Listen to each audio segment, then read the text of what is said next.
যেসব কারণে রোজা ভাঙলে শুধু কাজা ওয়াজিব হয়, এক নাম্বার হলো সুবহে সাদিক হওয়ার পর সুবহে সাদিক হয়নি মনে করে পানাহার করা, খাদ্য গ্রহণ করা এবং স্ত্রী সহবাস করা, এইগুলা যদি করে থাকে তাহলে ওই ব্যক্তির জন্য কাজা ওয়াজিব হয়ে যায়। দুই নাম্বার হলো কুলি করার সময়, কুলি করা আমরা যে পানি পান করি না, এই পানি গালে দিলাম, দেওয়ার পরে কুলি করলাম, এই কুলি করার সময় যদি গলার নিচে ওর কোনো দিয়ে পানি যদি দেহের ভিতরে প্রবেশ করায় তাহলে কি হবে? ওয়াজিব হয়ে যাবে, কাজা ওয়াজিব, রোজা রাখা লাগবে। ভাইরা আমার, বন্ধুগণ আমার, তবে একটা কথা, আপনি মনে করতেছেন আপনি রোজা নেই, আপনার মনেও নেই যে আপনি রোজা আছেন, হঠাৎ করে পানি খেয়েছেন, পানি খাওয়ার পরে আপনার মনে হয়েছে আমি যে রোজা, আল্লাহ তাআলা আপনার মাফ করে দেবেন, আপনার রোজা হয়ে যাবে। সুবহানাল্লাহ বলবেন না? ভুলবশত কেউ যদি পানি পান করে ফেলে তাহলে কি তার রোজা হয়ে যাবে? আবার ভাইরা, তিন নাম্বার হলো আহারযোগ্য নয় এমন বস্তু খেয়ে ফেললে, আহারযোগ্য নয় এমন বস্তু যদি আপনি খেয়ে ফেলেন আপনার জন্য রোজা কাজা ওয়াজিব হয়ে যাবে। চার নাম্বার হলো হস্তমৈথুনে বীর্যপাত করা। আমাদের সমাজে আজকের এই রোগটা ঘরে ঘরে হয়েছে। এই হস্তমৈথুন করে বীর্যপাত করলে হলে আমার ভাইরা তার উপরে রোজা কাজা ওয়াজিব হয়ে যায়। পাঁচ নাম্বার হলো ইচ্ছাকৃতভাবে মুখ ভরে বমি করলে, রোজা আছেন আপনি মুখ ভরে বমি করলেন, অক টানতে টানতে আপনি বমি করে ফেললেন, আপনার উপরে কাজা ওয়াজিব হয়ে যাবে। আমার ভাইরা, ছয় নাম্বার হলো মুখে বমি চলে আসার পরে ইচ্ছাকৃতভাবে আপনি সেটাকে কি করলেন? গিলে ফেললেন, আপনার রোজা হবে না, রোজা ভেঙে যাবে, আপনার কাজা ওয়াজিব হয়ে যাবে। সাত নাম্বার হলো রোজা অবস্থায় হায়েজ বা নেফাস শুরু হলে, এটা পুরুষের জন্য না, এটা মেয়েদের জন্য। হায়েজ নেফাস যদি রোজা অবস্থায় শুরু হয়ে যায় তাদের জন্য রোজা কাজা ওয়াজিব হয়ে যায়। ওয়াজিব মানে কি জানেন? বলেন তো ওয়াজিব মানে কি? কাজা মানে হচ্ছে পরবর্তীতে থাকতে হবে, আর ওয়াজিব মানে কি জানেন? অবশ্যই থাকতে হবে, না হলে কবিরা গুনাহ, না হলে কি কবিরা গুনাহ। এর নাম যে অবশ্যই অবশ্যই ওয়াজিব, আপনার উপর আবশ্যকীয় হয়ে গেছে। আবার ভাইয়ের আমার বন্ধুগণ, না, আট নাম্বার হলো এমন ঔষধ ব্যবহার করা যা পাকস্থলী বা মস্তিষ্কে পৌঁছে গিয়েছে, এই ঔষধ যদি ব্যবহার করেন রোজা ভেঙে যাবে, পরে কাজা ওয়াজিব হয়ে যাবে।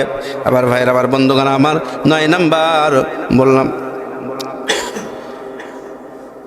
নয় নাম্বার হলো সূর্যাস্ত হয়েছে মনে করে ইফতার করার পর দেখা গেল সূর্যাস্ত এখনো পর্যন্ত হয়নি, সূর্যাস্ত হয়নি কিন্তু তার আগে আপনি খেয়ে ফেলেছেন, এরকম হয় না? হয়ে যায়, আপনার রোজা ভেঙে যাবে, পরবর্তীতে ওই রোজা কাজা আপনার উপর ওয়াজিব হয়ে যাবে। আমার ভাইয়েরা, পরবর্তী পয়েন্ট, ভুল করে পানাহার করলে আমার ভাইয়েরা যেসব কারণে রোজা ভঙ্গ হয় না। এবার আমরা জানবো যেসব কারণে আপনি রোজা আছেন কিন্তু রোজা ভঙ্গ হবে না।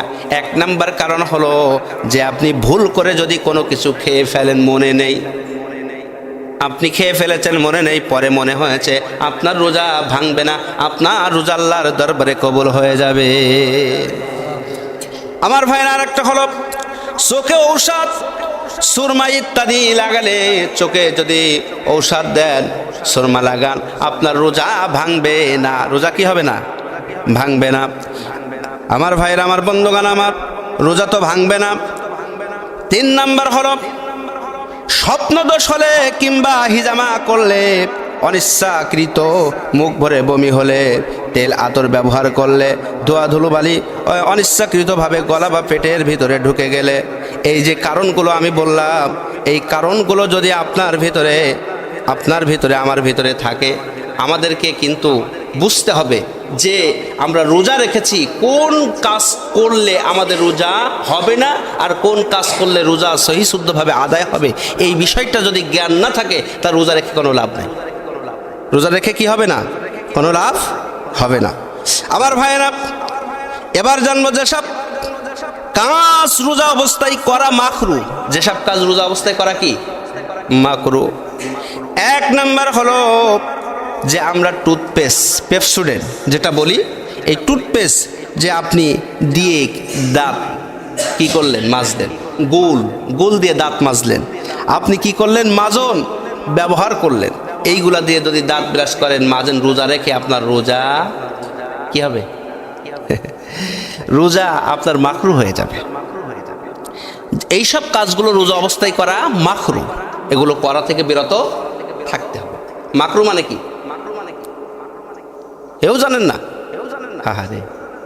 হারাম নয়, তবে হারামের কাছাকাছি।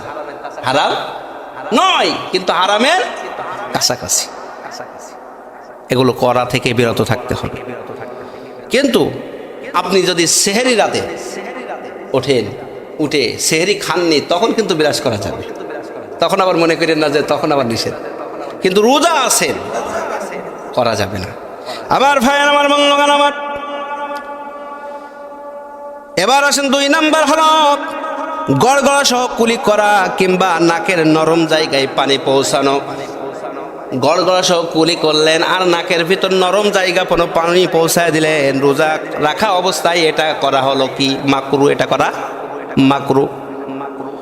3 নম্বরে এমন কাজ করা যার দ্বারা রোজাদার খুব দুর্বল হয়ে পড়ে, যেমন রক্ত দেওয়া, যেমন কি রক্ত দেওয়া, হিজামা লাগানো। আমার ভাইয়েরা, এই রোজা অবস্থায় কেউ যদি রক্ত দেয় তার কি রোজা হবে? হবে। যদি ওই ব্যক্তি দুর্বল না হয়ে পড়ে, ওই ব্যক্তি যদি স্ট্রং থাকে, কোনো সমস্যা নেই। আমার ভাইরা, আমি বলি লিটন পাল যে শরীর আছে, যদি রক্ত দেয় ওরে কি দুর্বল হবে? কিন্তু হ্যাঁ ওরে বলছে হ্যাঁ, কিন্তু আর একজন যে মুরব্বী মানুষ, উনি রক্ত দিলে তো কাজ হয়ে পড়বে। এজন্য বলা হচ্ছে যে এমন কাজ করা যার দ্বারা রোজাদার দুর্বল হয়ে যাবে। যদি এমন কাজ করে যে রক্ত দিয়েছেন কিন্তু দুর্বল হয়ে পড়ছেন, তখন আপনার ওটা কি মাকরু হয়ে যাবে। কি হবে? মাকরু হয়ে যাবে। আবার ভাইয়েন আমার বন্ধুগণ, কিন্তু কেউ যদি দুর্বল না হয়, ওই ব্যক্তি রক্ত দিবে, কোনো রোজার কোনো সমস্যা হবে না। 4 নাম্বার হলো রোজা অবস্থায় কারোর যদি গীবত করা হয়, কঠিন জিনিস এবার এসছে। গীবতটা কি? কঠিন জিনিস। গীবতটা কি? এমন জিনিস আমার ভাইরা, সুদ খাওয়া ভালো না মন্দ? সবাই বলছে না, সবাই কি সুদের সাথে জড়িত? সুদ খাওয়া ভালো না মন্দ? মন্দ। সবাই জানি যে সুদ খাওয়া ভালো নয়।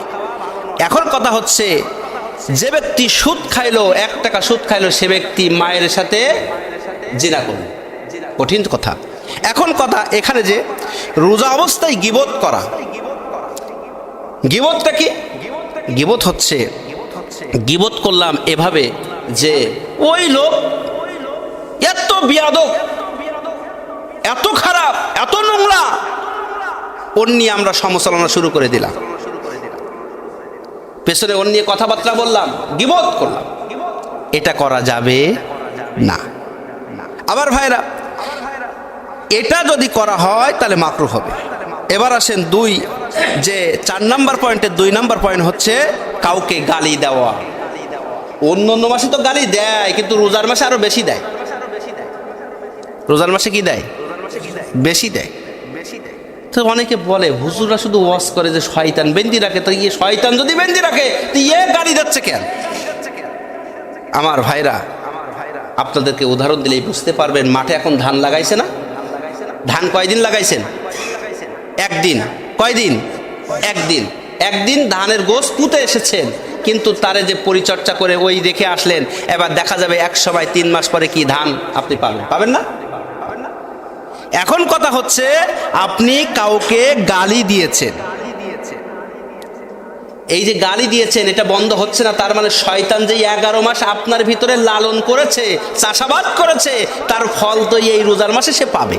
সে জানে যে আমি এই মাসে বান্দা পড়বো, এই জন্য এমন সুন্দর করে লালন করেছে, ওই রোজার মাসে এত সমস্যা দেখা।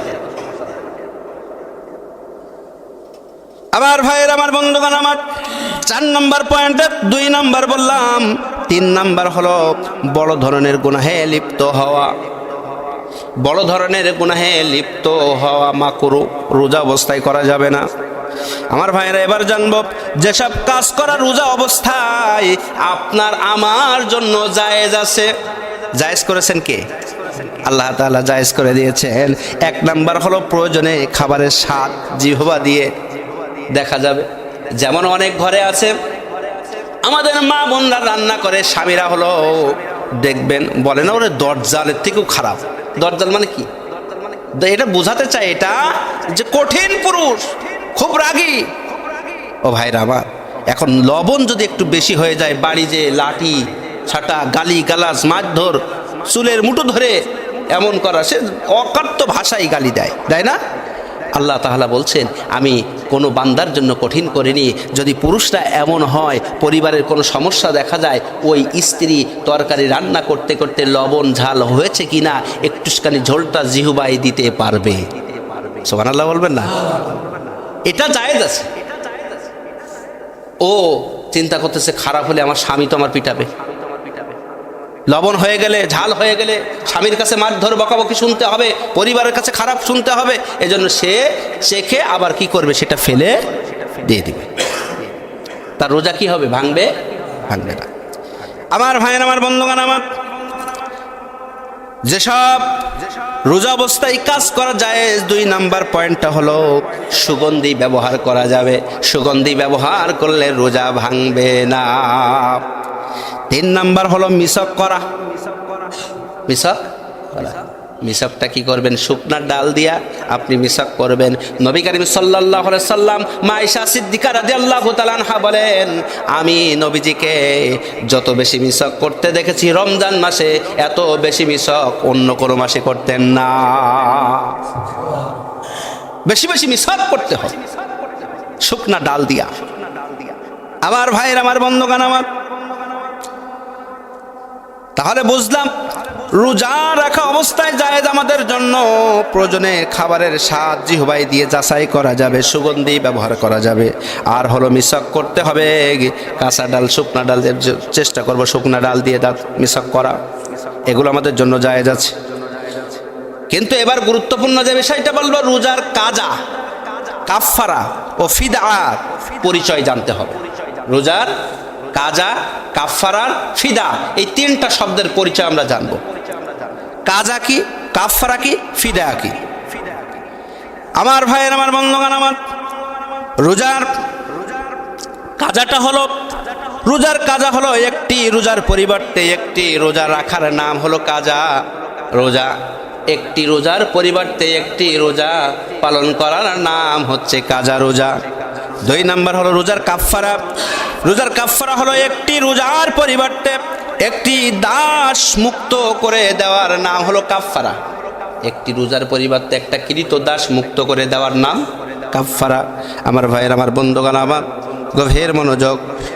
আর যদি সম্ভব না হয় কৃতদাস মুক্ত করার, তাহলে ধারাবাহিকভাবে 60টি রোজা রাখবে। আর যদি তাও সম্ভব না হয়, তাহলে 60 জন গরিব মিসকিনদেরকে 2 বেলা পেট ভরে তাদেরকে খাওয়াবে। এর নাম কাফফারা। ও ভাই না, আমার বন্ধুগণ, আমার অথবা তার সমমূল্য টাকা অর্থ তাদেরকে দান করে দিবে। এখন আসেন, রোজার ফিদা কি? এমন বৃদ্ধ যে রোজা রাখতে অক্ষম, আছে না বৃদ্ধরা? এমন বৃদ্ধ রোজা রাখতে অক্ষম এবং পরবর্তীতে সুস্থ হয়ে রোজা রাখার সম্ভাবনাও তার নেই। আমি সুস্থ হয়ে যে পরে আবার রোজা রাখবো, এই সম্ভাবনাও নেই। এমন ব্যক্তি প্রত্যেক রোজার পরিবর্তে একজন গরিবকে 2 বেলা করে খাওয়াবেন, অথবা সাদাকায়ে ফিতের পরিমাণ খাদ্য অথবা তার মূল্য দান করে দিবেন। সুবহানাল্লাহ। তাহলে আমরা কাজা, কাফফারা, ফিদার আমরা সংজ্ঞা জানলাম। কিছু জরুরি মাসালা, সেটা হচ্ছে রোজা অবস্থায় যে আমরা ভ্যাকসিন দেই। কি দেই? ভ্যাকসিন, ইনজেকশন, ইন্স্যুরেন্স গ্রহণ আমরা করে থাকি, এটা জায়েজ আছে। এটা কি জায়েজ আছে। চোখের ডোরাপ ব্যবহার করাও জায়েজ আছে, রক্ত দেওয়া নেওয়া জায়েজ আছে। তবে শরীর দুর্বল হওয়ার আশঙ্কা, যেটা আগেই বলেছি, দুর্বল হওয়ার আশঙ্কা যদি থাকে তাহলে রক্ত দেওয়া কি বলেছিলাম, মাকরুহ। কি বলেছিলাম, মাকরুহ। ইনহেলার ব্যবহার করলে রোজা ভেঙ্গে যাবে, যেমন নাকে কানে ডোরাব দিলে রোজা ভেঙ্গে যাবে। চোখে দেওয়া যাবে, কিন্তু নাকে কানে দিলে কি ভেঙে যাবে?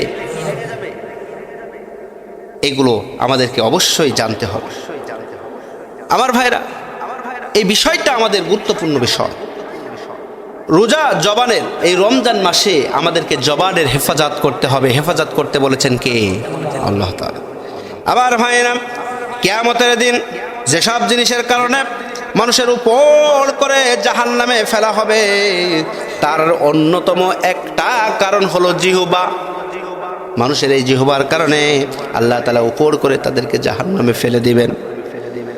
বর্তমান সময়ে যেসব অঙ্গের গুনাহ ব্যাপকভাবে বিস্তার করে থাকে, তার অন্যতম হলো জবান।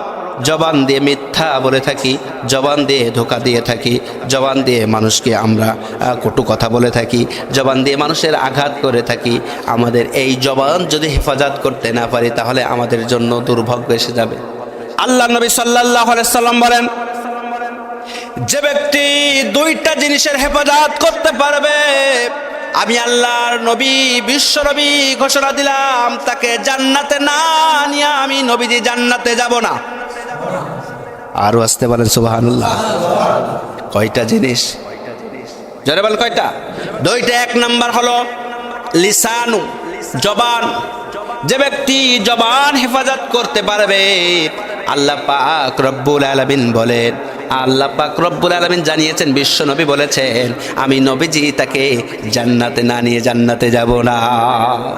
এই জবান দিয়ে কাউকে কটু কথা বলবো না, এই জবান দিয়ে কাউকে আঘাত করব না, এই জবান দিয়ে আমরা কাউকে খারাপ মন্তব্য করব না, কুধারণা করব না। এই জবান যদি হেফাজত করতে পারে, আল্লাহ রাসূল বললেন, ওকে না নিয়ে জান্নাতে যাব। দুই নাম্বার পয়েন্ট, নবীজি বলেন, দুই নাম্বার কারণ যেটা হলো, সেটা হলো লজ্জা স্থান, গুপ্তাঙ্গ। যে ব্যক্তি লজ্জা স্থান গুপ্তাঙ্গ হেফাজত করতে পারবে, আমি নবীজি ওয়াদা দিলাম, ওই ব্যক্তিকে জান্নাতে না নিয়ে আমি নবীজি জান্নাতে যাব না।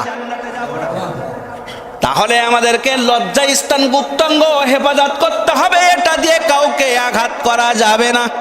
আঘাত বোঝেন তো? আরেকজনের মেয়ের সাথে আপনি লাইন করলেন, লাইন করে নিয়ে গেলেন বিভিন্ন জায়গায়, বিভিন্ন পার্কে, যে আপনি তার সাথে অন্তরঙ্গ মুহূর্ত জড়িয়ে পড়লেন, এটা করা যাবে না। আপনার আমানত, আপনার স্ত্রীর জন্য আমানত, স্বামীর জন্য আমানত, এটা যদি রাখতে পারেন, নবীজি বলেন, আমি নবীজি ওকে জান্নাতে না নিয়ে জান্নাতে যাব না। কঠিন কথা। আমার ভাই, আমার বন্ধুগণ, আমার যে ব্যক্তি রোজা রেখে মিথ্যা কথা, তার সাথে সংশ্লিষ্ট অন্যান্য গুনাহ যদি বর্জন করতে না পারে, তাহলে তার রোজা রাখার কোনো দরকার নেই। শুধু উপোস থাকার তার কোনো দরকার নেই। এটা মাথায় রাখতে হবে।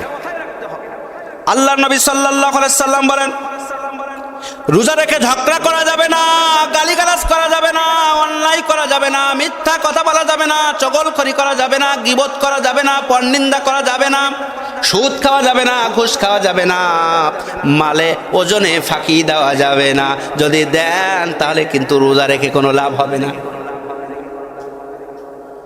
আমার ভাইয়েরা, সর্বশেষ যে বিষয়টা আপনাদের সামনে কথা বলবো, সেটা হচ্ছে নবী করিম সাল্লাল্লাহু আলাইহি সাল্লাম বলেন, রোজা হলো আমাদের মুসলমানদের জন্য ঢাল স্বরূপ। রোজা কি? মুমিনের জন্য ঢাল স্বরূপ। রোজা কি? মুমিনের জন্য ঢাল স্বরূপ। যখন তোমাদের কেউ রোজা রাখে, সে যেন অশ্লীল কাজ করা থেকে কারোর সাথে ঝগড়ায় লিপ্ত না হয়। যদি কেউ তাকে গালি দেয় কিংবা ঝগড়া করতে চায়, সে যেন বলে দেয়, আমি ভাই, আমি বোন কিন্তু রোজাদার। আমরা কি করব? এই কথাগুলো আমরা অবশ্যই বলবো তাদেরকে, যাতে করে আমাদের সাথে সে যেন ঝগড়া করতে না আসে। কিন্তু ওই সময় আমাদের মাথা ঠিক থাকে না, ঝগড়া আরো বেশি করে করি না? করি। আরে ও আমারে বলি চলে যাবে আর আমি ছেড়ে দেবো না, এটা করা যাবে না। আমার ভাইরা, একটা বিষয় খেয়াল রাখতে হবে, রোজার জন্য নিয়ত আবশ্যক। নিয়ত করা কি আবশ্যক? নিয়ত কখন করা আবশ্যক? সেটা হচ্ছে রমজানের রোজার নিয়ত রাতে করাই উত্তম। যদি কোনো ব্যক্তি ভুলে যায় তাহলে সে কি করবে? সূর্য পশ্চিম দিকে হেলার আগেই সে ব্যক্তি রোজার নিয়ত করে নিবে। রোজার নিয়ত কি করতে হবে? করে নিতে হবে। আমি শুধুমাত্র কেবলমাত্র একমাত্র কার জন্য রোজা রেখেছি? আল্লাহর জন্য রোজা রেখেছি। আমরা এই রোজাগুলো আল্লাহর জন্য রাখবো। আমার ভাইয়ের, আমার বন্ধুগণ, আমার কোন কোন রোজার নিয়ত রাতে করতে হয়? একটা হচ্ছে, এক নাম্বার হচ্ছে রমজানের কাজা রোজা। রমজানের কাজা রোজা। তারপর অনির্দিষ্ট মান্যতের রোজা, বিভিন্ন কাফারা রোজা এবং সেই সব নফল রোজা শুরু থেকে ভেঙ্গে ফেলা হয়েছে। এগুলো রমজানের রোজা সহ এগুলো রোজার নিয়ত আমরা কি করব? রাতে করব। সেহেরি খাবো, অবশ্যই ইফতার করব, সেহেরি খাবো। আমরা এগুলো যদি করি তাহলে রোজার যে বরকত আছে এই বরকত আমরা পেয়ে যাব ইনশাআল্লাহ।